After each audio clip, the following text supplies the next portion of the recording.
Señores, entonces hablemos sobre lo que es la autoobservación. Esta conferencia que vamos a estar tocando el día de hoy tiene como objetivo que nosotros lleguemos a conocer realmente lo que es la autoobservación. Este camino empieza, este camino de autoconocimiento empieza con la autoobservación. Solamente nosotros podemos conocer verdaderamente aquello que observamos. Solamente, y solamente podemos transformar o cambiar aquello que nosotros podamos observar dentro de nosotros mismos. Entonces, esta conferencia es de vital importancia. Esto de la autoobservación es realmente un sentido que todos tenemos, pero que se encuentra atrofiado. ¿Por qué? Porque nunca lo hemos puesto en actividad.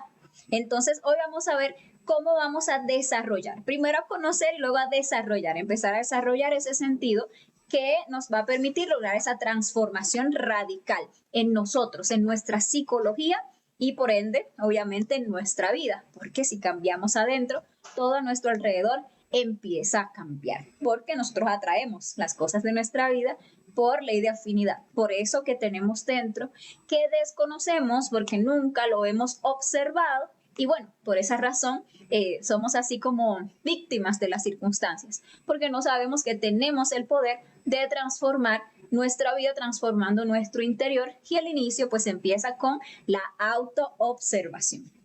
Ahora, nosotros tenemos, cuando llegamos aquí, a veces conceptos en torno a lo que puede ser la autoobservación, incluso en torno a lo que es el conocimiento de sí mismo. Todos nosotros creemos que nos conocemos a nosotros mismos, entonces hablamos, ¿no?, de que hay unas conferencias para conocerse a sí mismo y es muy fácil que la mente salte y diga, pero ¿cómo así? Si yo me conozco a mí mismo, yo soy fulano de tal, yo sé quién yo soy.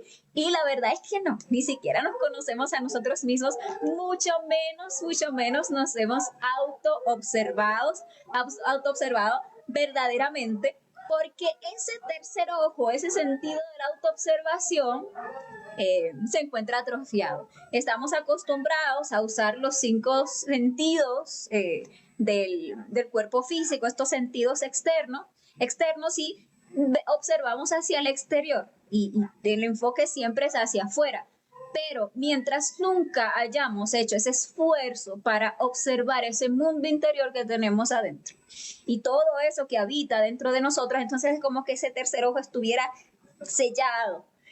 Pero cuando uno hace ese esfuerzo por empezar a mirar hacia adentro, a observar que todo un vasto interior, mundo interior, y que hay muchas personas que habitan dentro de ese mundo interior, entonces es como si ese tercer ojo se empezara a abrir así de a poquitos, así, con mucho esfuerzo, y así con ese uso que le vamos dando, ese sentido, es como ese tercer ojo se va aclarando. Realmente esa es la verdadera clarividencia, poder ver claro, pero no de ver claro, digamos que espíritus, fantasmas, cosas del ultra, sino ver claro hacia adentro. Eso es lo que es realmente importante, uno poder verse a sí mismo tal cual es, y para eso, bueno, hay que abrir ese ojo y se abre pues a través de ese esfuerzo constante por verse a sí mismo, por autoobservarse. La autoobservación no es otra cosa que eso, que aprender a dirigir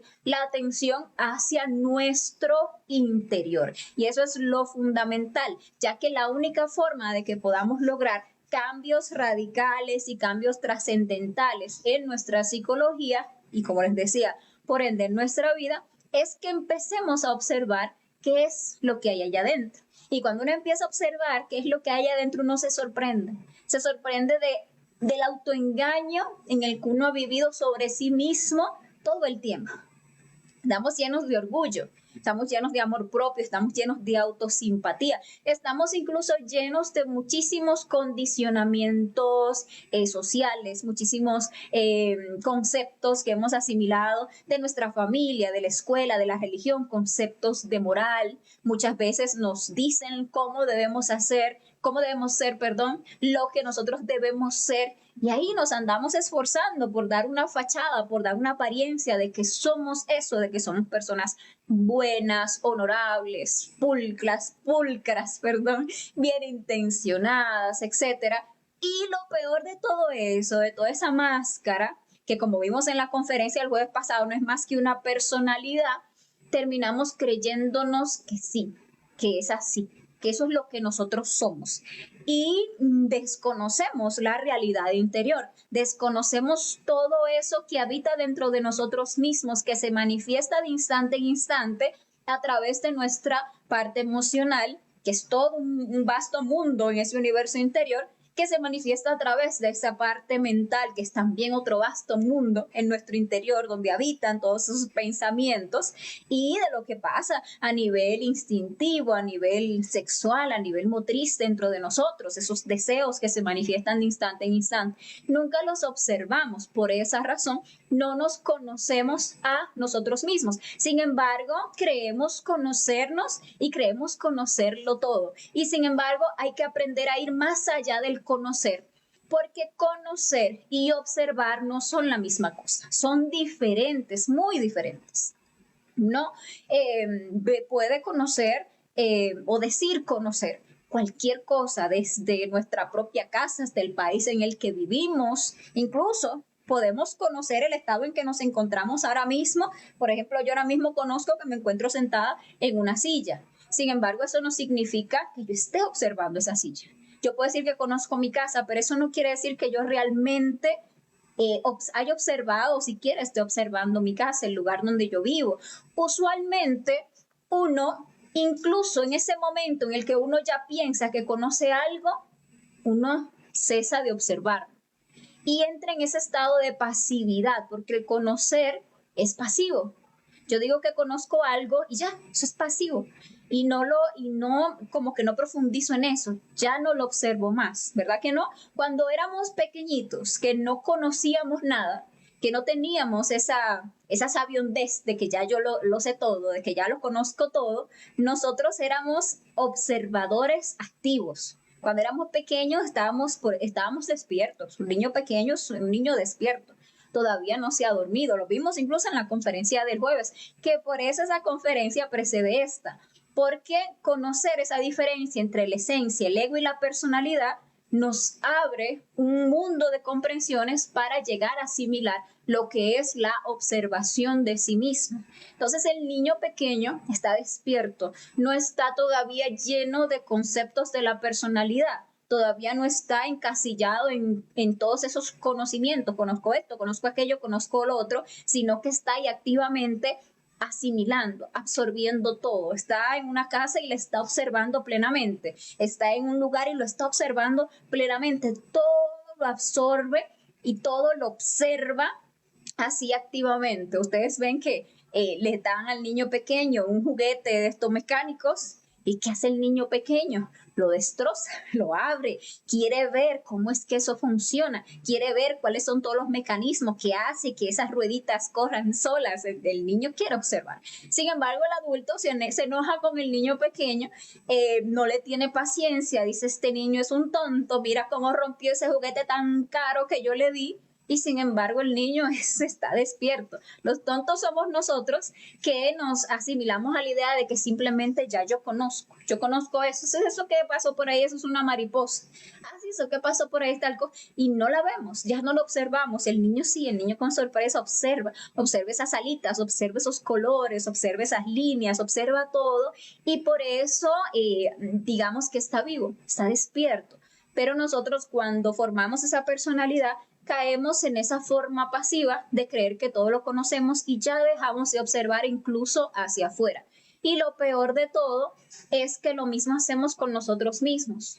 Como ya creemos que nos conocemos, porque no sabemos nuestro nombre, nuestro apellido, de la familia de la que procedemos, sabemos nuestros gustos, nuestros intereses, las cosas que no nos gustan, ¿verdad? Entonces ya uno dice: no, yo me conozco, yo soy la ingeniera no sé cuánto, la doctora yo soy la mamá de tal persona o la hija de no sé qué, y creemos que nos conocemos y por lo tanto ya no nos observamos a nosotros mismos. La observación de sí mismo es algo activo, no es un mero conocer, es hacer ese esfuerzo, y por eso es que tan pocas personas se animan a esto de la autoobservación, porque nosotros al ir creciendo vamos desarrollando como esa pereza mental, como esa pasividad que está pues basada en esa autosuficiencia, que no nos damos cuenta que es detrás una pereza, una mala voluntad. Si ya yo conozco algo, yo no tengo que tomarme el esfuerzo de observarlo, pero en el momento en el que uno reflexiona y se da cuenta que no se conoce a sí mismo, entonces cae en la cuenta que toca romper con esa pasividad, con esa pereza mental y emocional y de todo, para poder empezar a observarnos a nosotros mismos activamente de momento en momento para poder conocernos. Incluso nos pasa con las personas. Uno jura que uno conoce a las personas. Si yo conozco a fulano de tal o a fulana de tal y fulana me cae muy mal, porque sí, es que yo la conozco, es que es desagradable, insoportable, es que fulana, no sé, tiene como no sé cuánto que a mí me cae mal. ¿Pero por qué? Porque uno supuestamente la conoce, pero uno nunca ha observado realmente esa persona. Y uno no solamente no ha observado esa persona realmente para llegar a conocerla, sino que uno ni siquiera se ha observado a sí mismo en esa actitud que uno tiene con esa persona. Uno no se ha observado cómo ante esa persona, por esa antipatía que uno le siente, se manifiestan en uno muchísimas cosas negativas, muchísimos pensamientos negativos se agolpan en el momento en el que uno piensa o esa persona, muchísimas emociones negativas se mueven, muchísimas tensiones como una incomodidad cuando uno está alrededor de esa persona. Incluso si uno se observara seriamente a sí mismo en esos momentos y ante esa persona, a la que uno dice tenerle antipatía, uno se daría cuenta que internamente uno está tratando terriblemente mal a esa persona. Muy mal, uno dentro de sí mismo sabe hacer vejación, burla de las personas, crítica, juicio, escarnio, uno sabe hasta desearle el mal a una persona internamente, y eso es lo que nosotros realmente somos, esa es la realidad, no la apariencia, porque yo puedo estar delante de esa persona y muy hipócritamente sonreírle, y muy hipócritamente dice, ay, ¿cómo estás? Ay, no sé qué tal cosa. Y eso lo veíamos en la conferencia pasada, ¿verdad? Esa personalidad, esa fachada que uno sabe poner delante de las personas no es la realidad. La realidad es lo que pasa dentro de mí. Y si uno se estuviera observando en ese momento, uno pudiera desconocerse a sí mismo, conocer su realidad interna, conocer todas esas cosas perversas que en uno se pueden manifestar ante una persona porque uno cree que la conoce y ya uno que supuestamente le cae mal. Entonces, si uno nunca se ha observado a sí mismo, por lo tanto no se conoce a sí mismo, ¿cómo puede uno creer conocer a otra persona? Entonces hay que salir de esa mera pasividad del conocer y empezar a observarnos. A veces nosotros también confundimos lo que es el observar con lo que es el pensar. Entonces uno piensa mucho, ¿verdad? Uno piensa de todo y uno piensa muchísimas cosas incluso de sí mismo. Yo puedo pensar de mí misma montones de cosas. Yo puedo pensar de mí que yo soy una persona muy honesta. Yo puedo pensar, no, yo pienso que yo soy una persona muy decente. Yo pienso que yo soy una persona muy casta. Yo pienso que yo soy una persona muy amorosa. Yo pienso muchísimas cosas, pero eso no significa realmente que yo me haya observado, porque ese pensar también es algo pasivo. Más que todo son conjeturas, son especulaciones. Yo también puedo pensar de cualquier otra persona, cualquier cosa. No, para mí que fulano está en esto, para mí que esa es tal o cual cosa. Entonces, son cosas del pensamiento. No implica que uno realmente haya hecho un esfuerzo por observar. Entonces, que yo piense, que yo sea una persona honesta, no implica que yo haya realmente observado mi deshonestidad. No me he puesto a observar cómo en un instante dado yo voy caminando, por ejemplo, por la calle, me encuentro por ahí una monedita, un billete, o me encuentro tirados, no sé, unos audífonos de esos modernos que vienen en sus cajitas y son chiquititos y blanquitos, muy bonitos, me lo encontré por ahí. ¿Y qué digo? Qué bueno, mira, me encontré esa monedita, eso no vale nada. Me lo tomo, mira, me encontré un billete que sí vale algo. Ay, caramba, yo que lo necesitaba, mira, Dios sí es bueno, mira cómo me puso ese dinerito ahí. O encontré, por ejemplo, ese celular, esos audífonos, las que sea, y los cojo y me los guardo. ¿Por qué? Porque eso igual no, igual eso ya. me lo encontré, lo que uno se encuentra es de uno, o eso me lo puso Dios ahí, o quién sabe qué, y por ahí nos justificamos, digamos que acallamos esa conciencia que por ahí incluso nos, como que nos pellizca, porque todos esa conciencia ahí como que nos pellizca cuando vamos a hacer, pero la callamos con alguna justificación y me tomo, por ejemplo, eso que no es mío, que no me pertenece, ¿verdad? Por ahí me proponen algún negocio ilícito, algún negocio del cual yo voy a sacar una buena tajada, pero digamos que haciendo cosas que no se deben. Por ejemplo, que, no sé, yo tenga un negocio y por ahí me proponga, mira, vende eso y tal, no es de muy buena calidad, pero tú le pones tal precio y con eso te ganas una diferencia. Y yo sabiendo que no debería, teniendo esa conciencia no se justifica y lo hace porque igual eso lo hace todo el mundo, ¿verdad?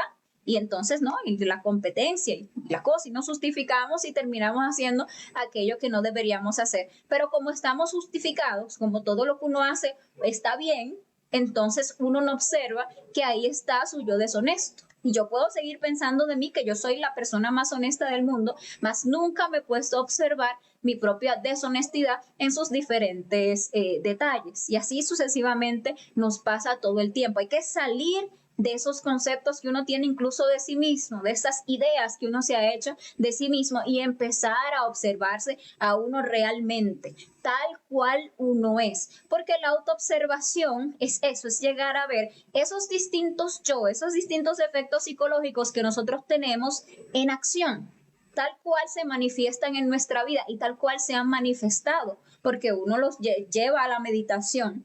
Esas escenas que ya pasaron en nuestra vida, uno puede ahí descubrir realmente quién uno fue ante tal o cual circunstancia, quién uno es ante una circunstancia de lujuria, quién uno es ante tal o cual deseo, ahí uno lo puede observar en acción y de instante en instante, si uno dirige su atención hacia adentro, uno puede llegar a verificar directamente que efectivamente dentro de uno viven multitudes de personas. Entonces, esa parte activa, esa parte que puede observar, es ese 3% de conciencia que todos tenemos. Ese es el observador de ese mundo interior.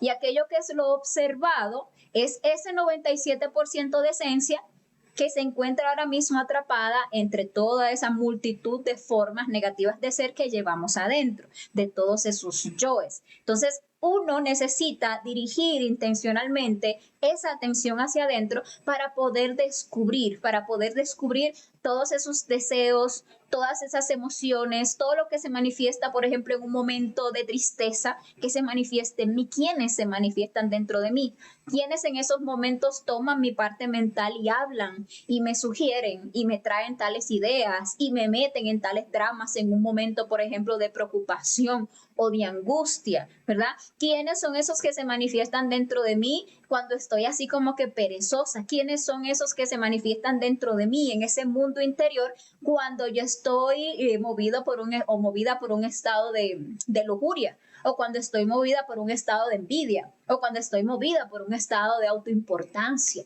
o cuando estoy movida por un resentimiento, por un rencor, por un resabio. ¿Quién está ahí adentro?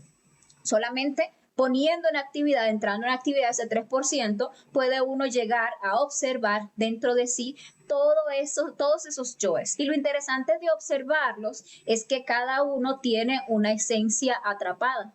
Y cuando nosotros lo logramos observar, tenemos la maravillosa oportunidad de eliminarlos. Porque, como hemos hablado en las conferencias, en nuestro interior hay una fuerza poderosísima, que es un fuego, que es la fuerza del amor, que es nuestra propia energía que tiene ese poder de desintegrar todo aquello impuro que hay en nosotros, que es ese aspecto femenino de la divinidad o nuestra propia madre divina.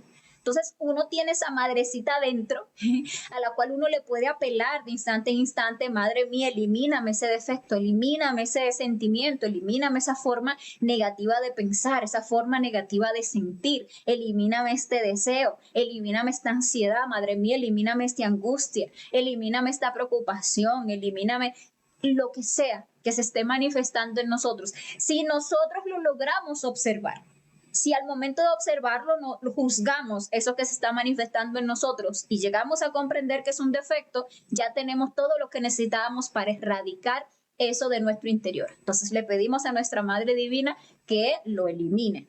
Nosotros vemos, por ejemplo, vimos en la conferencia 4 que hablábamos de los 7 centros de la máquina humana y sus funciones y los sentidos con que se relacionan estos centros, etcétera. Y veíamos que tenemos en cinco centros inferiores, ¿verdad? Teníamos ese centro sexual, centro instintivo, centro emocional inferior, intelectual inferior, centro motor, y que nos permiten ciertas funciones en esta máquina humana.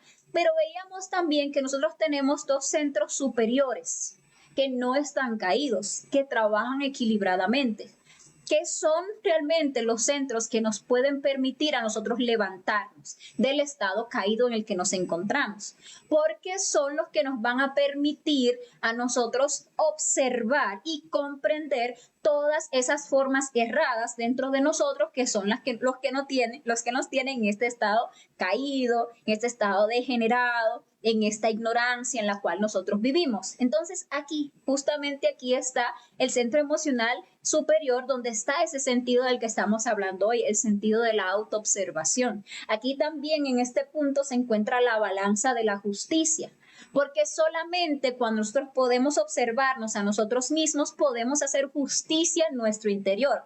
Podemos juzgarnos despiadadamente. ¿Y qué es juzgarse despiadadamente? Es juzgarse sin justificarse. Es que si hay una reacción dentro de mí, yo quiero ir a ver y a comprender si eso realmente viene de mi conciencia o es de un yo psicológico. Y no es que yo tenga que ponerme a pensar, porque la comprensión no tiene nada que ver con el pensar, con el darle a la mente. Es hacer ese esfuerzo por autoobservar y enjuiciar eso, tratar de comprenderlo. Y cuando uno hace ese esfuerzo, entonces del centro intelectual superior, que está aquí en la glándula pineal, donde está la sabiduría de nuestro Padre, llega esa luz, llega esa comprensión, llega eso que nos hace sentir intuitivamente, claro, eso es un defecto psicológico. Mira, me daña a otros, me roba mi energía.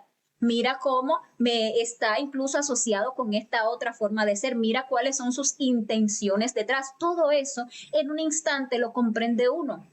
Sabe uno que eso es un yo, que eso es un agregado a su psicología, que tiene atrapada su conciencia. Entonces, inmediatamente uno puede apelar, Madre Divina, elimíname eso. Y a cada pequeño detalle, mientras más pequeño el detalle que nosotros logramos observar y comprender, más avanzamos. Porque los defectos psicológicos están todos compuestos de múltiples detalles. Uno puede ver, por ejemplo, un instante de preocupación o de angustia, y uno podría pensar que eso, bueno, sí, ese es el yo de la preocupación, y bueno, sí, me doy cuenta que me está drenando mi energía, me está metiendo en un estado equivocado, madre mía, mátame esa preocupación. Pero resulta que esa preocupación es un defecto muy grande. Por eso tiene la capacidad de someterme y ponerme en ese estado y de hacer que yo drene en un ratito toda mi energía emocional y toda mi energía mental. Entonces, ¿qué es lo que debemos hacer? Abrir, agudizar esa autoobservación. Ok, conozco que estoy en un estado de preocupación.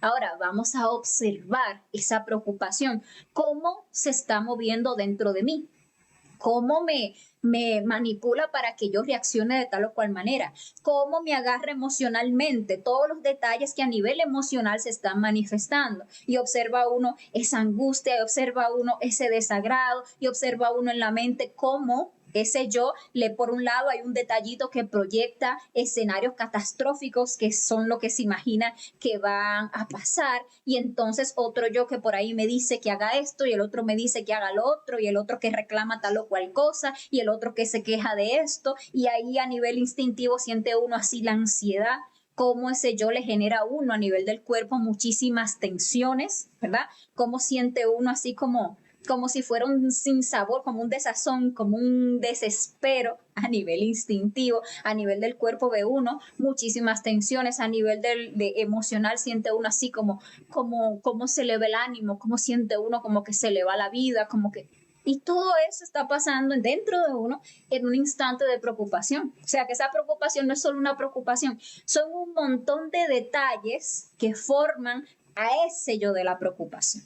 Si uno logra observar dentro de sí todos esos detalles, y eso es algo de dirigir la atención hacia adentro, y que ese ojo se vaya abriendo más y que así pueda uno ver más a nivel emocional, ver más a nivel mental, ver más a nivel instintivo, a nivel sexual, a nivel motriz, y a cada detallito que uno observe y que comprenda que es un defecto psicológico, inmediatamente aplica esa muerte en marcha. Madre mía, elimíneme eso, y elimíneme eso, y elimíneme este detalle, y elimíneme ese deseo, y esa ansiedad, y esa tensión, y ese desespero, y ese que ahora en la mente me está diciendo esto, el que me está proyectando que van a pasar esas calamidades y eso, y ese orgullo que hay detrás, y elimíneme esta mala voluntad. Y así ve uno, así con donde uno llega a observar lo que es la magia de la muerte psicológica, lo que es el poder de la muerte psicológica, el poder de la Madre Divina.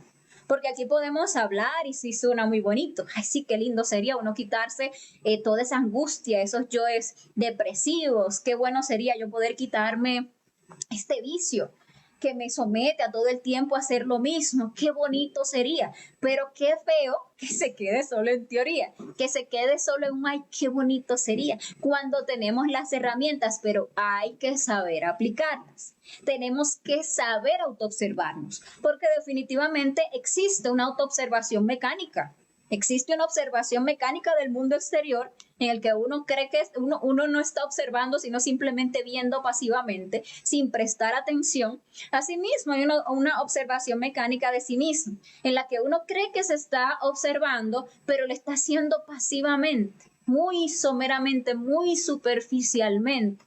La autoobservación real es una autoobservación activa que lleva en sí misma o el proceso de enjuiciamiento, el anhelo del autodescubrimiento. Y cuando uno se observa a sí mismo así, activamente, de instante en instante, buscando descubrir y eliminar todas esas formas negativas de ser, uno ve los avances en ese trabajo. Y uno ve los avances en el trabajo interior. Y uno ve, por ejemplo, en el plano astral, el resultado del trabajo de la muerte psicológica. Empieza a ver uno los muertos en el astral. Y no hay experiencias astrales más positivas que esas en las que uno ve gente muerta, animales muertos, demonios muertos, cosas muertas en el astral. ¿Por qué? Porque eso indica que estamos haciendo un trabajo de destrucción de todo eso impuro, de todo eso inmundo, de todo eso degenerado que existe en nosotros. Porque de la muerte de cada una de esas formas cerradas de ser, algo superior, algo maravilloso nace. En el momento en que en ese mundo interno algo muere, a la vez algo superior, algo bonito, algo de la conciencia nace. Por eso es tan bueno cuando uno ve esas matanzas internamente. O se ve uno mismo con esa espada cortando por aquí, llevando por allá, o con un arma, o hasta ahí a puño limpio, guerreando, eliminando, matando cosas dentro de sí, porque eso indica que estamos avanzando en un trabajo de transformación. El trabajo de transformación es un trabajo de guerra, es un trabajo de liberación, porque dentro de nosotros hay ¿cómo le podríamos llamar? Nos han conquistado, para llamarle así, todos esos elementos negativos, todos esos agregados psicológicos han conquistado ese mundo interior. Y ahora se necesita hacer una revolución para poder liberar ¿a quién? A esa conciencia que ahora se encuentra ahí atrapada, sometida por todos esos defectos psicológicos que conquistaron ese mundo interior. Entonces toca hacerlo y ese trabajo pues se hace a través de la autoobservación. Entonces uno se va dando cuenta al reflexionar en todo eso que nosotros no vivimos solamente en este mundo exterior, o digamos que este mundo exterior no es todo lo que existe, sino que también hay un mundo interior, un vasto mundo interior, que para nosotros ahora mismo es desconocido. Y así como nosotros debemos aprender a movernos en este mundo exterior para no caernos, para no ir a caernos por un precipicio, para no ir a meternos por callejuelas peligrosas y que nos vayan a atracar, para no ir a comer a consumir algo que sea venenoso. Tenemos que aprender a andar en ese mundo exterior, pues así también debemos nosotros aprender a andar en ese mundo interior, en el cual nosotros habitamos por más tiempo que en el mismo mundo exterior, porque nosotros estamos de instante en instante en dos mundos, en el interno y en el externo. Sin embargo, cuando vamos a la noche a acostarnos, que ese cuerpo físico se queda ahí descansando, nosotros no vamos directamente y nos sumergimos en ese mundo interior. O sea, que esas horas que pasamos durmiendo ya no estamos en el mundo exterior, sino ya definitivamente dentro de ese mundo interior, moviéndonos en ese mundo interior. Si ustedes observan ese momento en el que uno está pasando de la vigilia al sueño, uno incluso puede escuchar así como muchísimas voces desordenadas que hablan, que dicen esto, que proyectan aquello. Si uno está practicando la vigilia del sueño, que es una técnica para el desolamiento astral consciente, se da cuenta uno de que es así, de que cuando se va así uno yendo, hay una actividad increíble dentro. ¿Y quiénes son todos esos que hablan, que proyectan esta imagen, que dicen aquello y lo otro? Son esos yoes, son esos mismos defectos psicológicos que en ese instante están rompiendo pues todas las conexiones con esos centros de nuestra máquina física para sumergirse allá en esa quinta dimensión, en ese mundo interior, para allí moverse, y todos esos personajes, o la gran mayoría de esos personajes que uno ve, por ejemplo, en sus sueños, son sus propios defectos psicológicos. Digo la mayoría porque por ahí aparecerá una que otra vez alguna parte del ser, alguna parte de nuestra conciencia, pero la gran mayoría de las veces, y sobre todo cuando todavía no hemos iniciado un trabajo de liberación de esa conciencia, es que estemos ahí interactuando apenas y solo con defectos psicológicos, con yoes, con formas erradas de ser. Por ahí está viendo uno su mismo yo impaciente, por ahí está viendo uno su mismo yo mago negro incluso, porque por ahí ve uno hasta su yo violador, su yo pedófilo, por ahí ve uno su yo celoso, ve uno un montón de personas, de animales, tiene uno incluso experiencia a veces de que le llama pesadillas, porque entonces en ese mundo interior bajó a las partes más profundas de sí mismo y ve uno esas bestias, ve uno esos monstruos, esas cosas feas, y no sabe uno que esas son sus mismas formas erradas de ser, esas las que son más feas. Uno no se imagina lo fea que es la ira, uno no se imagina lo fea y lo maloliente que es la lujuria, lo feo y lo maloliente que es un yo lascivo, un yo, por ejemplo, homosexual, un yo, por ejemplo, pedófilo. O sea, son yoes que son muy horribles, muy perversos. Uno no se imagina lo feo que es un yo del odio, un yo de esos yoes que tienen malos sentimientos hacia otras personas. Uno no se imagina lo feo que es un yo de la envidia. Sin embargo, tiene uno esas pesadillas, se está codeando con esas entidades tan horribles y sale uno despavorido, corriendo. ¡Ay, qué cosa tan fea que vi! No, me soñé con una cosa horrible, pero lo que menos sospecha uno es que esos son esos mismos sentimientos, esos mismos pensamientos, esas mismas intenciones, esos mismos bajos instintos que en un instante dado se nos manifiestan allí, calladamente. Y los justificamos y los acallamos, y como eso simplemente pasó adentro, como por ejemplo no llegó a una acción, o incluso a veces llegando a una acción uno igual lo justifica. Llegué y maltraté a alguien, llegué y ofendí a alguien, llegué y engañé a alguien y me justifico, lo hice por tal cosa, o fue por culpa, señalo uno para afuera, fue porque mira cómo hizo, mira cómo me habló, o sea, mira cómo me habló, qué pretendía. Lo menos que yo podía hacer era darle su cachetada porque mira cómo me habló. Entonces, no se da cuenta uno que en ese instante en el que uno reaccionó de forma tan errada, eso tan feo, eso tan inmundo, tan grotesco que se estaba manifestando en su mundo interior. Entonces, por eso hay que aprender a autoobservarse, para uno autodescubrirse, salir del engaño y poder eliminar todas esas formas negativas de ser. ¿Para qué? Para que aquello que es real, esas verdaderas virtudes del alma, todo eso que es realmente consciente, superior, pueda entonces nacer. ¿De qué nos sirve a nosotros creernos que somos buenos, personas virtuosas, cuando no es real?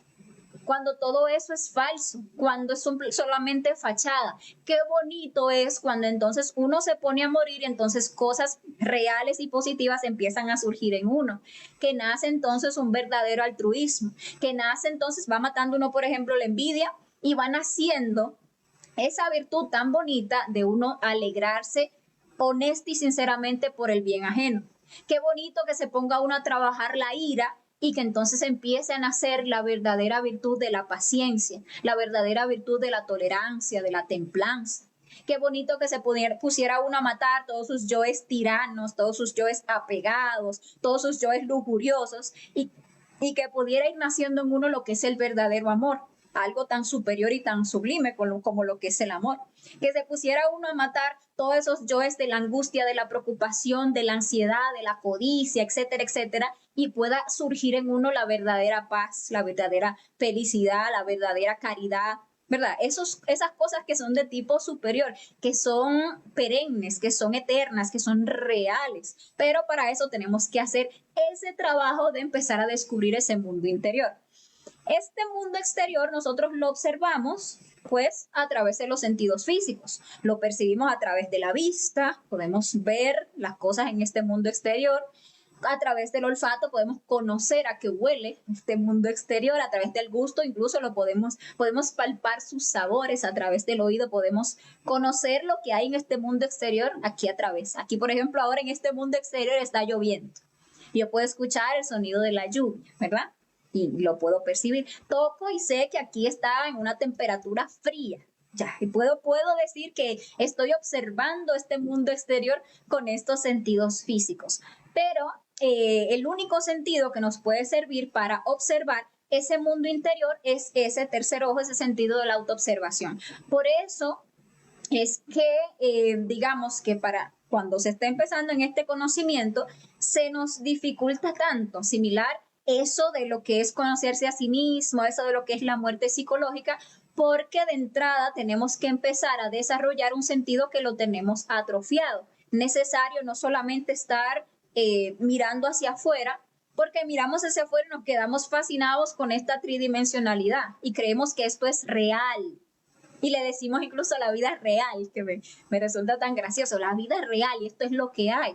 Y entonces desconocemos que lo real existe dentro y solamente vamos a conocer aquello que es real cuando empecemos a observarlo, cuando empecemos a conocernos a nosotros mismos y bueno, para eso hay que desarrollar ese sentido de la autoobservación. Muchas personas se dedican su vida a tratar de comprender, tratar de conocer este mundo exterior, tratar de darle sentido a toda esta experiencia física, ¿verdad? Y pueden desarrollar a través de la observación externa mucho conocimiento de este mundo materia, ¿verdad que sí?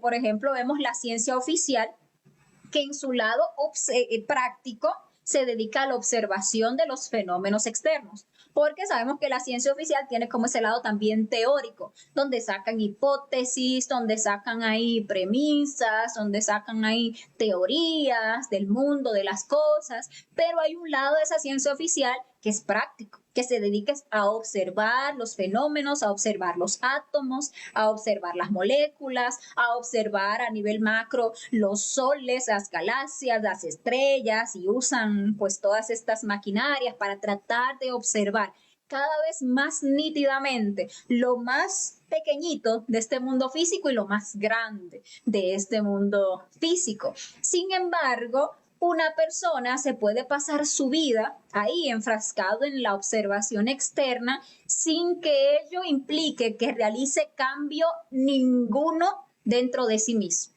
Una persona estudiando esas ciencias y observando y todo puede ganar hasta grandes premios y dejar escritos grandes libros y seguir siendo dentro de sí exactamente la misma persona, con los mismos miedos, con las mismas reacciones mecánicas, con la misma lujuria, con la misma degeneración, con la misma tristeza, con la misma depresión, incluso con lo mismo, porque nada de eso que uno observa externamente lo va a llevar a cambiar adentro. Uno puede modificar ciertas circunstancias mecánicas de este mundo físico, pero el cambio, o sea, la ciencia que nos va a permitir cambiar internamente y llegar a conocer ese vasto mundo interior es esa ciencia interior que se despierta con el trabajo sobre sí mismo a través de la autoobservación interna. Nosotros tenemos un vasto mundo interior, un universo. Dentro de nosotros está el acceso a toda la sabiduría del mundo. Por aquí nosotros, como le decía, podemos llegar a estudiar y observar y leer libros y llenarnos de teoría, y todo eso es conocimiento externo. Eso realmente no nos transforma internamente. Eso realmente no nos lleva a elevar nuestro nivel del ser, a elevar nuestros niveles de conciencia, ni siquiera a abrirnos a todo ese vasto mundo de conocimiento que existe en el universo. Porque para que nosotros podamos acceder a ese vasto conocimiento que existe en el universo, que hay un conocimiento en todas las ciencias, en todas las áreas, conocimiento que aquí en el mundo físico jamás lo vamos a obtener, primero debemos conocernos a nosotros mismos, porque solamente un ser consciente puede acceder a y puede asimilar todo ese vasto conocimiento que hay en el mundo, que hay en el universo, que digo en el mundo. Porque un ser dormido, ¿verdad? Un ser lleno de defectos psicológicos, con esa conciencia completamente embotellada en todos esos defectos psicológicos, solamente puede ver la vida y todo lo que observa de un modo subjetivo. O sea, todo lo que uno ve mientras uno está dormido, en el sueño de la conciencia, lo ve desde un cristal psicológico empañado. Subjetivo porque está sometido por todos los conceptos de nuestros yoes, por todos los deseos de nuestros yoes, por todos esos conceptos rígidos que ya nosotros nos hemos metido en la cabeza. Entonces no tenemos espacio para asimilar ese vasto conocimiento interior, interior y universal.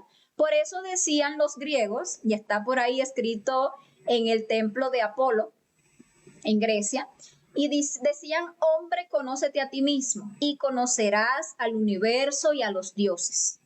Porque si nosotros queremos conocer los mundos internos del planeta Tierra, de la galaxia y del universo, primero debemos conocernos a nosotros mismos. Debemos despertar esa conciencia, debemos unirnos a esa divinidad interna, a nuestro propio ser, para que ese vasto conocimiento de nuestro mundo interior, ese dominio que tenemos sobre nuestro mundo interior, sobre los elementos que manejan nuestro mundo interior, sobre nuestra naturaleza, sobre nuestro fuego, nuestro aire, nuestra tierra, nuestra agua, que no es otra cosa que nuestra parte sexual, nuestra energía, nuestras emociones y nuestra mente, pues nos dé acceso a ese conocimiento vasto del universo en torno a todas las ciencias, en torno a todo lo que es la divinidad. Y miren cómo todo esto tan emocionante, impresionante, fantástico, maravilloso, inicia con un proceso de autoobservación, autoobservándonos instante en instante, muriendo en sí mismo de instante en instante. ¿Por qué? Porque de cada defecto psicológico al cual pidamos muerte, nuestra Madre Divina lo elimine, se libera una pequeña chispita de conciencia. Y como vamos sumando todas esas chispitas de conciencia, esa luz interna va creciendo. Y esa luz nos va a permitir ver claro, nos va a permitir llegar a conocer, hacer los méritos, nos va a permitir crearnos internamente, nos va a permitir crear esos cuerpos internos para uno entonces investigar a niveles ya de otros planetas, de galaxias, investigar en las distintas dimensiones y abrirnos a todo el vasto conocimiento universal. Entonces, bueno, como ustedes pueden ver, la autoobservación es fundamental. Si ustedes tienen cualquier duda en torno a lo que es el tema de la autoobservación, por favor, escríbanos ahí en los comentarios la idea y ojalá fuera así, que salgamos de esta conferencia animados a observarnos a sí mismos en este mismo momento, ahora mismo, porque este instante en instante. Que estoy sintiendo tal cosa, bueno, vamos a observar ese sentimiento. Que tengo una angustia, bueno, vamos a observar esa angustia. Que siento un deseo, bueno, vamos a observar ese deseo. Es que mira, pasó tal persona o supe tal cosa de tal persona, bueno, vamos a observar qué son todas esas reacciones que se están moviendo adentro. Ahora mismo estoy escuchando esto y siento algo dentro de mí. ¿Qué es eso que estoy sintiendo? ¿Quién está ahí dentro? Vamos a animarnos a observarnos instante en instante y vamos a empezar a descubrir la magia y las transformaciones que se van a dar en nuestro interior y por ende en nuestra vida. Entonces, bueno, les dejo con la invitación para la próxima conferencia, la conferencia número 17 ya de este temario de la fase A, que se titula Los 3 factores de la revolución de la conciencia. Una conferencia también sumamente importante, porque los únicos 3 trabajos que nos van a permitir a nosotros lograr el objetivo de nuestra existencia son nacer espiritualmente, morir psicológicamente y sacrificarnos por la humanidad. Esos 3 factores. Sin embargo, es necesario que los comprendamos bien y que sepamos, que tengamos muy claro cómo llevarlos a la práctica. Entonces, bueno, no se pierdan esa conferencia que vamos a estar estudiando la próxima semana, el día jueves. Entonces, todos cordialmente invitados a esa conferencia.